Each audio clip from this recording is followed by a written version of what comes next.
morning, team. It is Tuesday, December 20th. I'm Amy Corr, and I'm joined with Kevin Van Eck, and we are live on the stairs of Goose Island, and we actually have two amazing guests. You may recognize them that are here with us today, and we're excited to do another year-end interview with Mike Golden and Thad Wong. Good morning, guys. Do you have your coffee mugs? Happy to be here.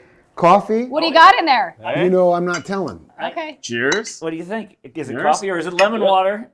I don't know. I didn't say that this year because Thad didn't like my intro last year. Obviously, you remember it, so Yes. you were scarred. It didn't bother me at all.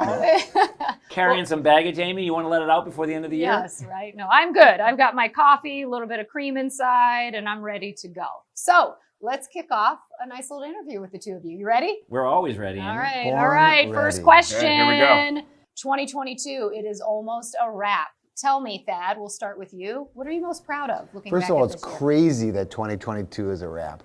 Like 2022 flew by, I feel like. I feel like there was so much going on. Time just raced. So I would say that if I were to narrow it down, there's a lot that I feel really good about, but I would say I feel best about the adoption of the tools that differentiate the agents in listing presentations primarily. I feel like as the market slowed, we saw adoption of the digital listing presentation skyrocket, and we saw the adoption of the digital CMA, and the number of emails I got on those two, especially the DLP, on saying it was pivotal in capturing the listing. But the emails and messaging I got the most from came from, believe it or not, the physical listing presentation. Wow. The $1 million leather briefcase. That one was by far the most appreciated. And so those three things, the adoption of the software side of it, skyrocket, I would say, starting in February of last year, and the physical was all year long. So it was that part at the end of the day, I think, because that revolves around technology team, marketing team, distribution, everybody, and then also coaching and training, teaching people how to use the tools to differentiate themselves from other agents. Yeah, I love it. I feel like people did really lean into stuff as the market shifted. And it worked. Yeah. You know, it worked. So it did what its job was to do, which is to capture more listings and help you present yourself in a much more high-tech, high-service, high-quality fashion. That worked. All right, Mike, 2022. What were you most proud of in this past year? 2022. We have a lot to be proud of and grateful for, I think, in 2022. I think most of all, and this kind of piggybacks on what Thad said, I'm most proud of our team. And our team across the board. Every agent that works with us out there, adapted to a new normal this year and are preparing themselves now for 2023. And we're super proud of the engagement that they had. Our team, all of our support, our leadership team worked so hard this year to make sure people were prepared for a changing market. So, and just the fact that, our relationships have continued to grow and evolve. And then if I look at some of the major accomplishments we had, in particular, the integration of Christie's international real estate into not just but within all of our other affiliates and companies. I mean, the amount of work and the amount of energy people put in for what was a pretty incredible task was awesome and really gratifying. So I'm super proud of our team. And would you say 2022 was the year that we accomplished the most? I think it was until 2023. Yes, sir. So let's talk, going into 2023 then, a lot of times for agents, for broker owners, there's a lot of anxiety in what's coming. So what can agents and broker owners do and prepare themselves for in 23 to crush it again? That's easy. Be prepared. Everyone's always looking, how do I decrease the anxiety? I'll meditate, I'll wake up and write a gratitude list, both things that are great.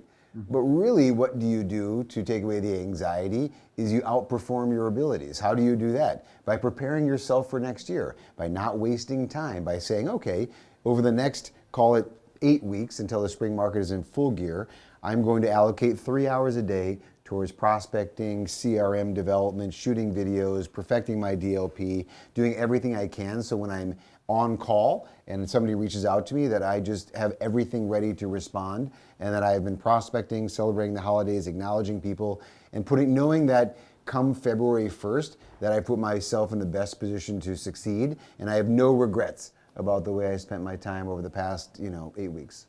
Love that. And Mike, anything to add to that? There's not much to add to it because you're right on, but it is, and I say it all the time, I feel like I sound like a broken record, but have a plan. Have a plan and implement it. And it's engage, do everything you can. We've talked a lot about the things that were super successful this year. If you haven't fully engaged in those things, engage in them, please. Like, start to put them into your toolkit and make sure that you're implementing everything that you can, because how you're going to win, as you said, you're going to work harder and you're going to outperform your competition. And you do that by having a great plan and staying on it and being diligent, because a lot of people won't. If things get a little hard, a lot of people they won't engage as much, they won't work as hard, they'll find excuses. Don't find an excuse. Put your head down, work hard, and you will be successful. All right, so I want to throw this out. You know, you both have been out of selling, gosh, maybe 17 years now, right? Since you've been in your 2004, cars. right? Yeah. 2004. Okay, so maybe even 18 years. We've got so much tech, so many new things now that agents have kind of at their fingertips to run their business. If you were suddenly taken out of your roles today and had to get back into selling, what would be one or two of like the tools or the things available that you'd be most excited to be able to jump in and use? I mean, it's crazy. I don't like to be redundant, but the DLP. And the DLP isn't like, I know the next 2 years of that product. Like, we'll have end of December, we'll have a video embedded in the Christies. End of Jan, we'll have a video embedded for ad. The DLP with video and digital CMA integration, when you're dealing with a competitor that's still using cloud CMA, someone sent me a cloud CMA. I saw it. I know what it looks like. That should never be sent to anyone.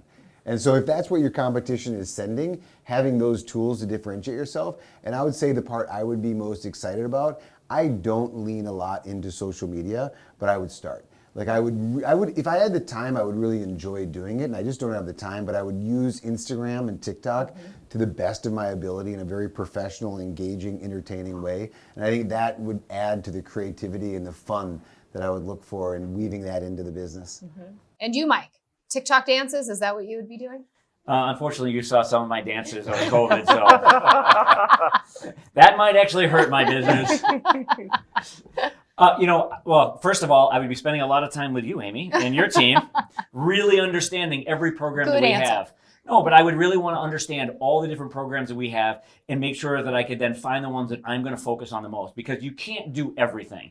In fact, the mistake some people make is to try to do too much. The best thing that you can do is to pick the things that you will do and be focused and consistent on, and then do them over and over and over again. Seriously, I would really be engaging with my database. I would be finding ways to reach out, get in front of people, make sure that they know I value them, and also that I'm looking to build my business, and anything they can do to help, I would appreciate. So it's really going back to the basics and making sure you're in front of your clients and you are front and center always, so that people don't forget. You don't do enough outreach and you aren't in front of people, people will naturally forget sometimes what you do. Even like your own family may not think of it. So you have to stay front and center. So it's really an engaging in our training, our coaching, our business development, all the different pieces that we have to make sure that you're doing everything possible to give yourself the best chance to be successful.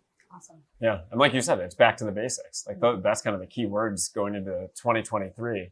So for the two of you, if you were to come up with a phrase that sums up 2023, like one phrase, 3 words, whatever it is, what would that be? Party on, Wayne.